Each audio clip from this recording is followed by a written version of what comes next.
Hey everybody, I'm your host Fag Lord 69 420 1488 No Scope, and I'm gonna be your. Well, that seems to happen in Australia a lot nowadays, because apparently you aren't allowed to say anything hateful or we'll just deny you access to our country. So if you haven't already heard, but you've probably clicked on this video so you already know what I'm talking about, Milo Yiannopoulos, this cunt, was just banned from entering Australia, and that's just fucking great. And according to sources, this is because he was given a character test and he didn't exactly pass it. And in typical Australia fashion, we said, yeah, nah, banned.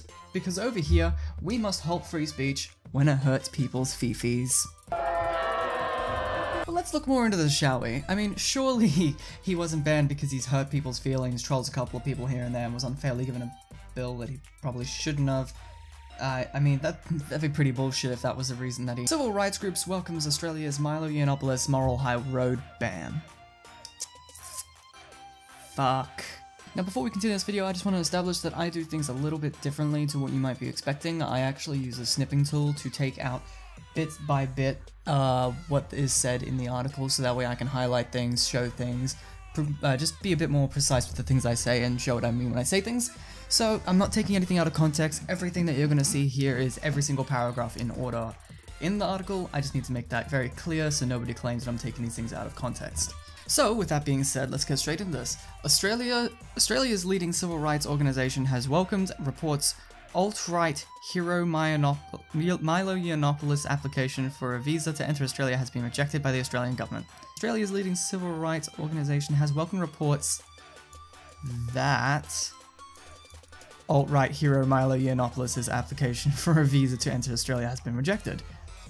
That makes more sense. Nine's Sydney Morning Herald reported that the controversial speaker was told this week that he wouldn't be allowed to enter Australia based on character grounds. What do they mean by character grounds?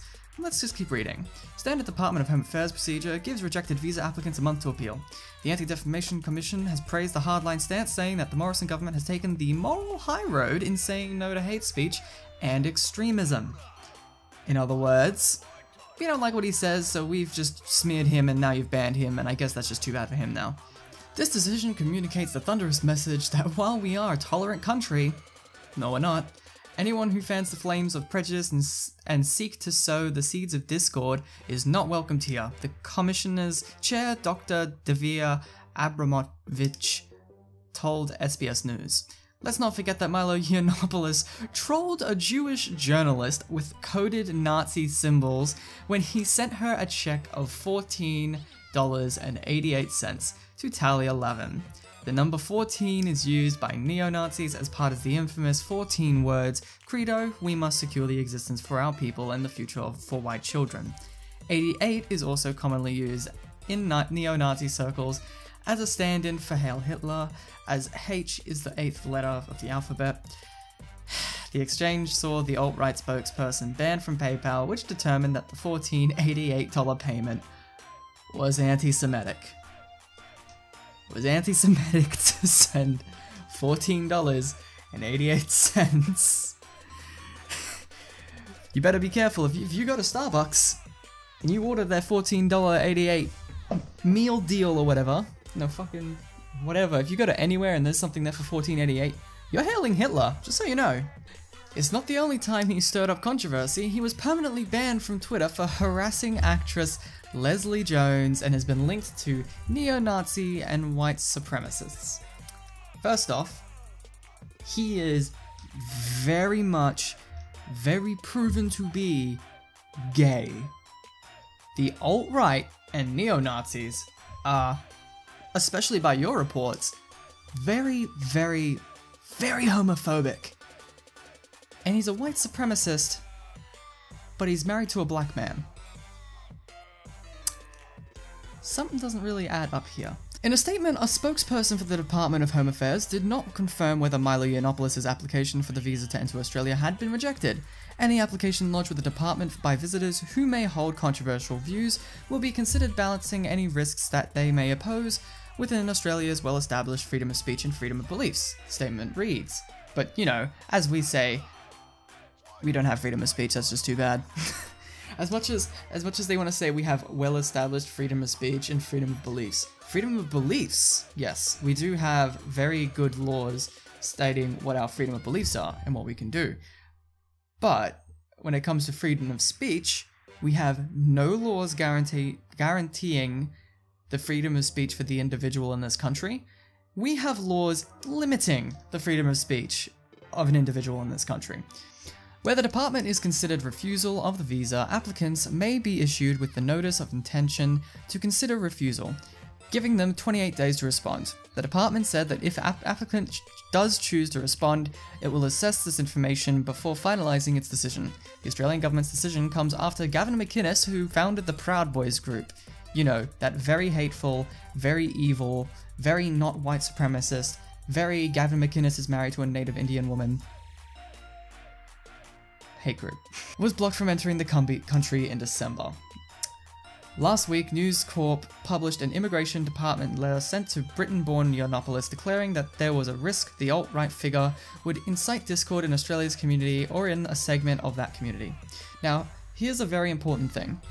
They say that he will incite discord in Australia's community or in a segment of that community. What's very important about this statement here is that they say he incites discord in Australia's community or in a segment of that community. And incite's literal definition is encourage and stir up violent and unlawful behaviour. So, let's look back at his career. I will give every dollar in my bank account to the first person who can show me a place where Milo Yiannopoulos actively encouraged people to be violent against those he disagreed with. When did he say anything like that? And no, self-defense doesn't count. I will give every dollar in my bank account to the first person who can show me somewhere where he actively, and not as a joke, incited people to commit violent acts. Very simple request. And you get every dollar in my bank account if you can do it. And the hilarious thing about this is that the message that was anti-Semitic was sent in cash. As in, he paid this journalist to be offended by something. Honestly, it's genius. But anyway, back on track, I am glad to know that we are on the same train as good old UK and Scotland, where offensive jokes, comments, things that you say that might be out of line will get you banned, fined, and jailed. God forbid you hurt someone's feelings. We live in a country where we have lethal injections as common household problems, hentai monsters from hell that when you go to the beach, overgrown spaghetti that could squeeze you to death, and motherfucking dinosaurs. But we still worry about a fag with a microphone because he has views people disagree with. And the irony of all of this is, people like to claim that he brings trouble everywhere he speaks, including violent protesters, even something you could akin to a riot, but each time, it isn't his people, it isn't his audience, and it isn't him going out and committing these acts. It's always the people who oppose him, it's the people who are against him, trying to shut down his events, and they're doing it now by claiming that he is responsible for those people who go and commit violent acts in the street because they don't like him. And this isn't to say that people who follow Milo have never done anything extreme, but when you actually go to the protests, that like you see the videos of all the protests, you see his events, everybody inside is completely fine.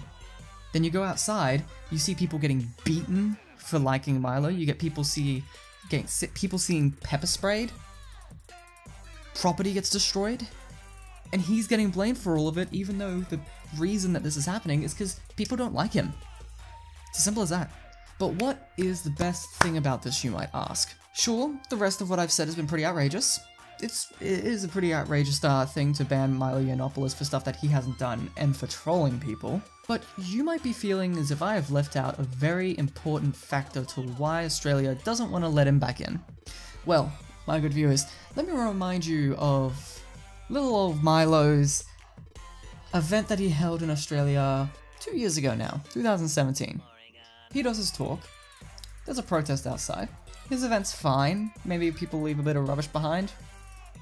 That's probably the worst that they do, but it's overall a pretty decent event, and the protesters are outside destroying shit. Police are called, they deal with the protest. Everything seems okay from that, you might think. The only problem was Milo got given the bill afterwards. Yes, you heard me right. The police came, stopped the protesters, and then gave Milo the bill.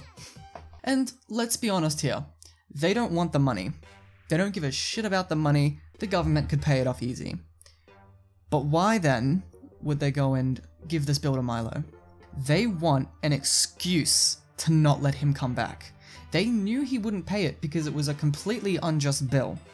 There is no reason that Milo should have to pay for the damages that other people cause in opposition to what he says. They wanted a reason to not let him back. It's as simple as that. The protesters came to his talk, didn't pay for a ticket, came to do nothing but destroy and disrupt his event, and they're making him pay as if he is responsible for that. That is equivalent to going to a pub, finding the person who performed on stage because there was a fight that broke out because they didn't like his music. All I can say is, no, Milo should not have to pay this bill.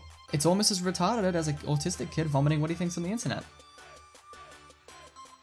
Wait, hold on, I take that. But hope is not lost. You see, we must reach our hands up and praise this glorious man. Because he personally signed a visa for Milo to come here and preach the good word. Thank you, you beautiful, beautiful soul. Now, I'm gonna drop a little bit of hints for my next story, so yeah, you guys should, if you did like this video, you should keep watching because I'm gonna be doing a video on Captain Marvel. I saw the movie yesterday and oh boy did it, it really didn't meet my expectations. I held out hope for it. I thought, you know, this might just be another Ghostbusters 2016 where there's a lot of drama around it, but the movie itself kinda doesn't really involve itself in the drama directly. Because if you all remember, with that movie, there was the whole feminists shit all on about it, but then you actually watch the movie itself and there really wasn't much of it in there. There was just it was just a bad movie overall. So I was hoping maybe Captain Marvel will be a good movie, since it's a Marvel movie, and it just has this stupid drama attached to it, so you can just push past it. I was very wrong. It was exactly like Ghostbusters. But anyway, if you guys enjoyed this video and you want to see more content from me, I actually have a Twitch channel. Yes, I am plugging my Twitch channel here. And I even have a Discord, so if you guys ever want to join in, you want to talk about shit, you just want to get some games with me, Discord, Twitch, those are the places you need to go. Thank you guys so much for watching, and I'll see you guys in the next video. See ya!